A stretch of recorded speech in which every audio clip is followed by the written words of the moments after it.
Remember when COVID started?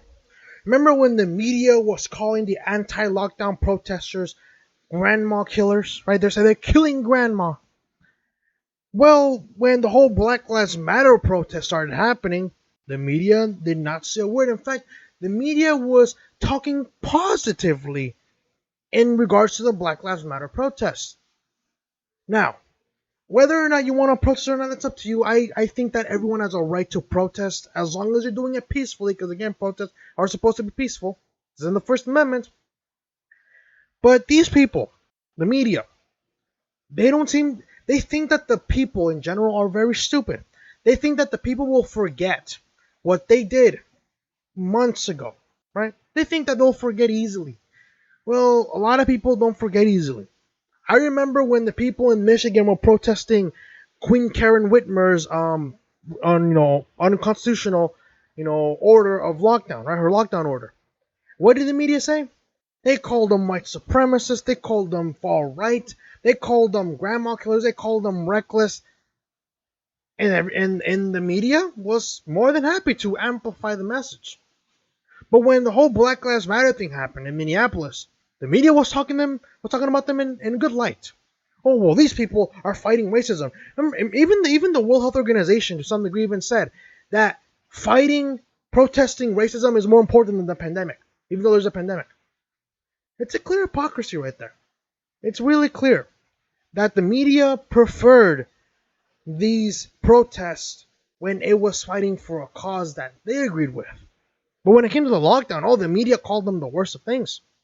Well, at least the New York Times has the decency, actually not decency, but the sophistication to print out an article, actually not print out, but publish an article that clearly shows the media's double standard as well as the medical experts. Because remember when people were protesting the lockdown, nurses and doctors were saying, "How dare you protest the lockdown? You're being reckless." But when the whole George Floyd protests and riots happened, these medical experts were saying, "Oh, well, that's perfectly fine if you want to protest for police brutality, if you want to protest against, the police. But if you're protesting the lockdown, shame on you." Yeah, well, at least now the New York Times is admitting it. The title reads, "Are protests dangerous? What experts say may depend on who's protesting what." Thank you, New York Times. Thank you for finally admitting what the people already knew. I already knew there was a bias. When people in Huntington Beach here in California, when they were protesting the lockdown, the media was saying that they were all a bunch of Trump supporters, a bunch of MAGA hat wearing, ignorant people, right? Even my sister thought what they were doing was stupid. But then when she went out to go protest in Costa Mesa, I told her, "But what about COVID?" And she told me, "Well, fighting against racism is more important than COVID." And I'm going to tell her, "Wow, it's almost like you have a double standard." And she just got mad at me. But let's see what these experts have to say about protesting, because we all know if you protest COVID-19, if you protest the lockdown, then you are bad. But if you're protesting for police reform or even abolishing the police, then you are okay. The virus does not go after people who are protesting against the police. But if you're protesting the lockdown, the virus is going to come after you. It's going to come get you. Public health experts decried the anti-lockdown protests as dangerous gatherings in a pandemic. Health experts seem less comfortable doing so now that the marches are against racism. Really? Really, Captain Obvious? Really, New York Times? Well, you guys are late for this, but anyways, keep going. As the pandemic took hold, most epidemiologists had clear prescriptions in fighting it. No students in classrooms, no in-person religious services, no visits to sick relatives in hospitals, no large public gatherings.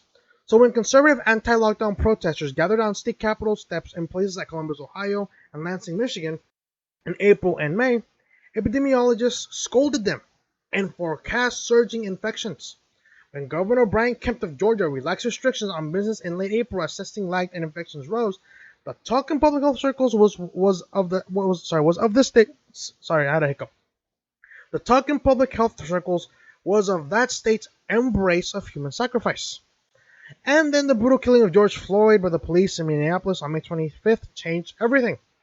So the streets nationwide were full of tens of thousands of people in the mass protest movement that continues to this day, with demonstrations and the toppling of statues. And rather than decrying mass gatherings, More than 1,300 public health officials signed a May 30 letter of support, and many joined the protests. This is why even I don't listen to health experts anymore.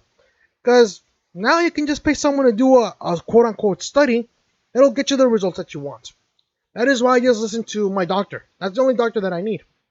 Right? If my doctor tells me that I need a medication, I'll take the medication. But I'm not going to listen to experts like Dr. Fauci. I'm not going to listen to experts who are, first of all, anonymous because they don't even seem to give me the names of these experts. Give me a list of these 1,300 experts who said that that COVID was bad. If you protest the lockdown was bad, but these same people decided to support the lockdown. Give me the list of those 1,300 experts. Oh, what's that? You don't want to? Maybe because they don't exist, or maybe because they know that if people find out who they are, they're going to be called hypocrites. Now let's continue.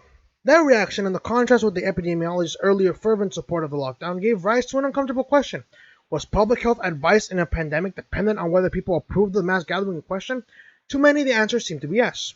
The way the public health narrative around coronavirus has reversed itself overnight seems an awful lot like politicizing science. And I agree. The left is always accusing the right of ignoring science when it comes to gender. But when it comes to the idea of abortion, for example, when does life start? The left says, well, that's not true science, right?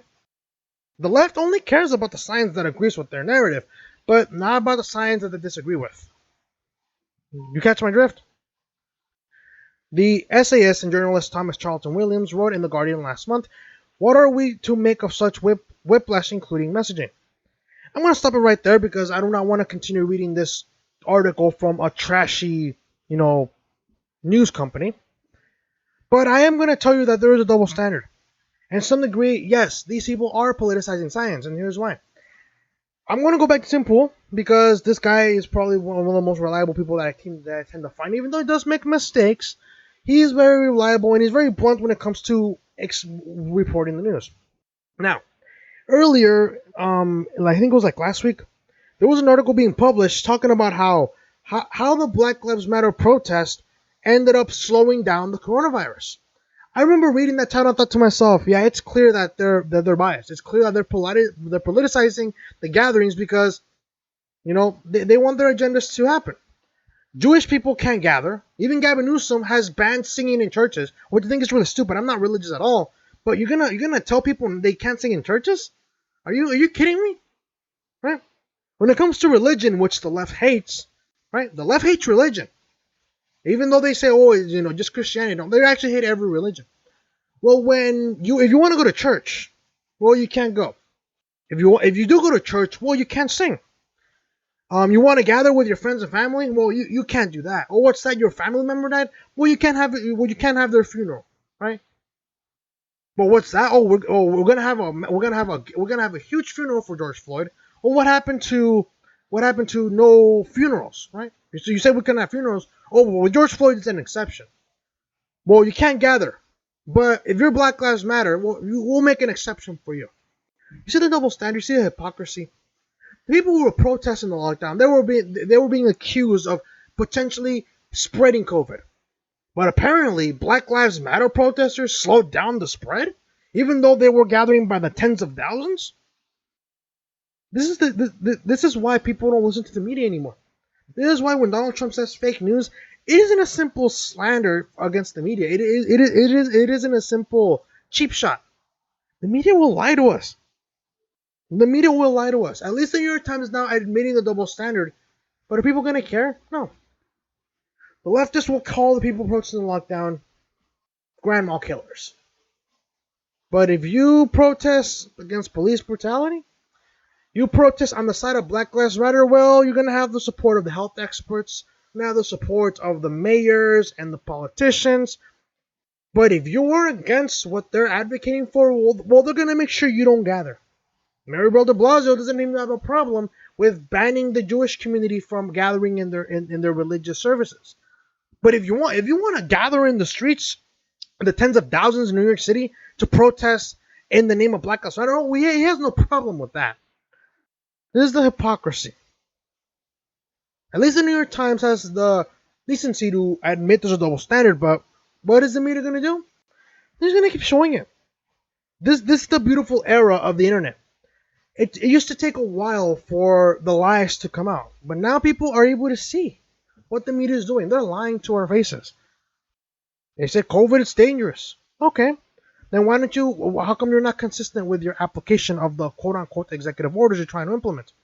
Well, we all know why. Because you want your message to be heard, while at the same time using a pandemic to suppress the opinions of your opposition.